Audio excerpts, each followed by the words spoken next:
Welcome back to the Right Corner YouTube channel. You are back again for the Zim political updates. What are Zimbabwean politicians saying on X space, formerly Twitter? What is happening in and outside Zimbabwe? Unfiltered information and updates, reporting it as it is here on the Right Corner YouTube channel. So please subscribe. Getting into business straight, we are looking at President Emmerson Mnangagwa, who named his new cabinet, and like always, people were scared. People had to react to the new cabinet by the President Emmerson Dambudzo Mnangagwa. Some people were saying the cabinet is more like a family affair. Some people were saying it's a disaster, sharing their views. I don't know what you think about the new cabinet, but we are looking at President. We're looking at Elizabeth Valerio, the president of UZA.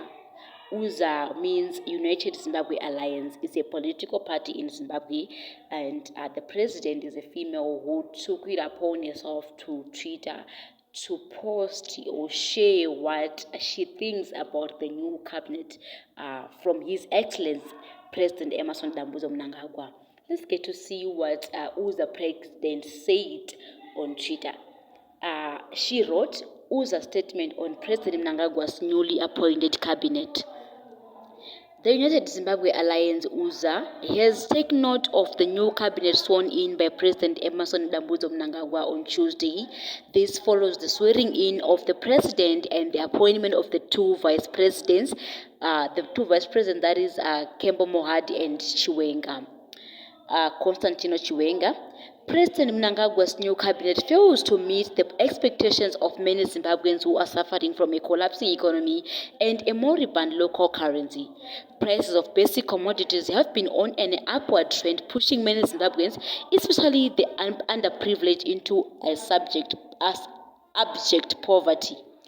UZA had hoped President Mnangagwa's cabinet would show at least his concern and efforts to turn around the economy and the fortunes of the people of Zimbabwe, especially among young people who bear the brunt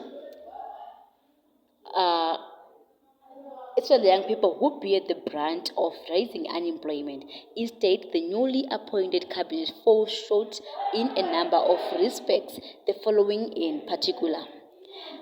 Number 1, the president's brazen display of nepotism by appointing his son David Mnangagwa as the deputy finance minister and his nephew Tongai Mafidi Mnangagwa as deputy minister of tourism and hospitality is synonymous with dynastic succession and should never be condoned in a democratic #Zimbabwe. Number 2, President Valerio said President Mnangagwa's cabinet essentially is a reshuffling of the same team that spearheaded the current economic meltdown. This will not move the nation forward. To achieve international standards, the president's cabinet should be a platform that taps into the experiences of its appointed ministers. Experience, however, does not refer to the number of years one has spent in cabinet or to age. President Mnangagwa missed an opportunity to refocus government towards #sustainable development. Appointing new qualified minds would bring new solutions to the myriad of challenges Zimbabwe is facing. Where are the youth in President Mnangagwa's cabinet? The old generation should allow Zimbabwe's young people to chart the way forward for future generations. More than 1/3 of President Mnangagwa's cabinet ministers are over 60 years old, and most of them have been in cabinet for the better part of their political lives, while UZA #respect the cadres who sacrificed their lives for an independent Zimbabwe. We do not believe that 43 years after independence the country should remain in war mode. It's time for new blood. Appointing 26 cabinet ministers and 10 provincial ministers in a country already burdened with economic malaise proves that either President Mnangagwa is out of touch with reality or has no regard for the voice of the people. UZA would have expected President Mnangagwa to trim the size of his cabinet. UZA favors a lean cabinet under 15 ministers, which should include qualified and experienced individuals leading the various portfolios. UZA questions what the role of the ministers responsible for provincial affairs is. What is the role of the skills audit ministry? Could it not have been a department within another ministry? There is redundancy in President Mnangagwa's cabinet. Hashtag women's political participation and influence is a key factor in achieving gender parity.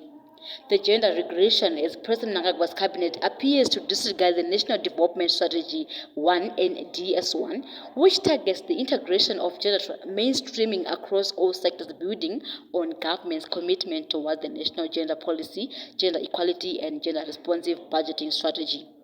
President Mnangagwa's cabinet ministers include only 6 women and 20 men. This contradicts past government pronouncements and stakeholder efforts to achieve gender balance in the government of Zimbabwe. Women and hashtag girls constitute 50% of our country's population across key sectors, resulting in limited opportunities to influence policy and access economic and legal protections. Women are also highly impacted by cultural and patriarchal barriers. As UZA, we call upon President Mnangagwa to urgently consider the following. 1. Disband and combine redundant ministries to create a lean cabinet. Ensure 50% gender balance in appointments. We acknowledge the delicate and motive exercise of striving to achieve gender balance, and we expect meritocracy to be a criteria when working to establish gender equality. Withdraw appointment of ministers who are past their prime to pave way for accomplishment young ministers who have the capacity to bring forward new innovative ideas. Invite CVs and publicly interview Zimbabweans for ministerial positions in the same way judges and commissioners are appointed. Include competent persons from opposition parties in cabinet ministerial positions. Zimbabwe belongs to us all. The August 2023 elections did not meet the standards of a free and fair election, and the SADC principles governing democratic elections. As UZA, we call upon President Mnangagwa to conduct a consultation process aimed at finding solutions to the country's challenges, maintaining stability and unifying the nation post-election. This is no time to grandstand. Zimbabweans count on political leadership to create a conducive environment for sustainable development. This was the president of UZA. UZA is a political party formed by Zimbabweans in 2021 to reclaim Zimbabwe for Zimbabweans and build a vibrant society and benefits every man, woman, and child wants. This was Valerio, the president of UZA. And people were commenting on what Valerio had said. Zezai said, makes a lot of sense, and you have touched all the important aspects of what could have been done, which these people would take advice. Chavo kufunga kuti toba sei. Another one, Susan, said absolutely, and another one said, dear H. Valerio, was there any attempt by President Mnangagwa to appoint you in his cabinet? I was thinking that due to the toxicity, a polarization and contested election result, the president was supposed to try to unite Zimbabweans through appointing an inclusive cabinet. Another one said, undenied truth, hashtag fresh elections Zimbabwe. This is leadership, not the nonsense karma sarira. Thank you, Miss President. Now this woman is classy. I'm sorry for not rating you earlier, but you now have my utmost respect. These were people responding on Valerio's message on X, formerly Twitter. Let's get to hear what you think about the message from Valerio.